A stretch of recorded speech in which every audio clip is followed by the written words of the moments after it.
Joseph Robinette Biden too. So this came out in the Wall Street Journal. This is from January 7th. Biden says rioters who stormed Capitol were domestic terrorists. And I want to read this, and then we're going to discuss what I think about this. President-elect Joe Biden characterized the mob that stormed the U.S. Capitol on Wednesday as domestic terrorists, referred to the violence as one of the darkest days in the history of our nation. Don't dare call them protesters, Mr. Biden said in remarks from Wilmington. They were riotous mob, insurrectionists, domestic terrorists. It's that basic, it's that simple. First of all, agreed. Mr. Biden blamed President Trump for inciting the violence, saying he had unleashed an all-out assault on our institutions of democracy. The same day, by the way, he said that we should turn the page and not impeach him, by the way. So Biden sending out mixed messages. The White House didn't immediately respond, blah, blah, blah. The past 4 years, we've had a president who has made his contempt for our democracy, our Constitution, and the rule of law clear in everything he has done. The Democratic president-elect said during the remarks, in which he also formally introduced his pick for Attorney General Merrick Garland. Mr. Biden says that he has plans to make the priority of passing a law against domestic terrorism. And this is where it gets a little rough. And he has been urged to create a White House post overseeing the fight against ideologically inspired violent extremists and increasing funding to combat them. Now, remember when Barack Obama was president and they were passing all these new surveillance state laws saying, oh, no, it's okay, it's Barack Obama, he's a nice liberal, he won't be abusing them. Sure, he drone striked American citizens, whatever, but no, he's Barack Obama, he's cool, man. Then all of a sudden, Donald Trump comes in, has the surveillance state apparatus, can do whatever he wants and unleash terror on the world, right? This is a horrendous idea. Should the federal government fight domestic terrorism? Sure, right?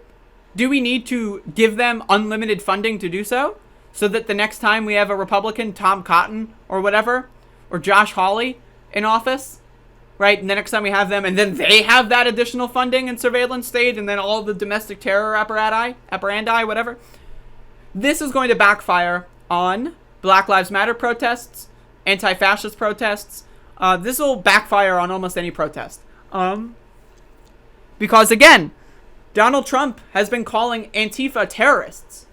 They've been calling black people, not even Black Lives Matter protesters, but Trump and his supporters just call random black people terrorists. There's videos of them just walking down the sidewalk, right? And then some Trumper just fucking yells out their window like, oh, Black Lives Matter sucks. Fuck Black Lives Matter, terrorists. And it's like, what are you talking about, bro? Right? So you have to understand, the federal government should not have the ability to do this kind of stuff, right?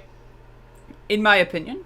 Now, they should secure the Capitol, and they need to secure the Capitol, but should they be having their eyes and ears and sniffers in every citizen's personal information?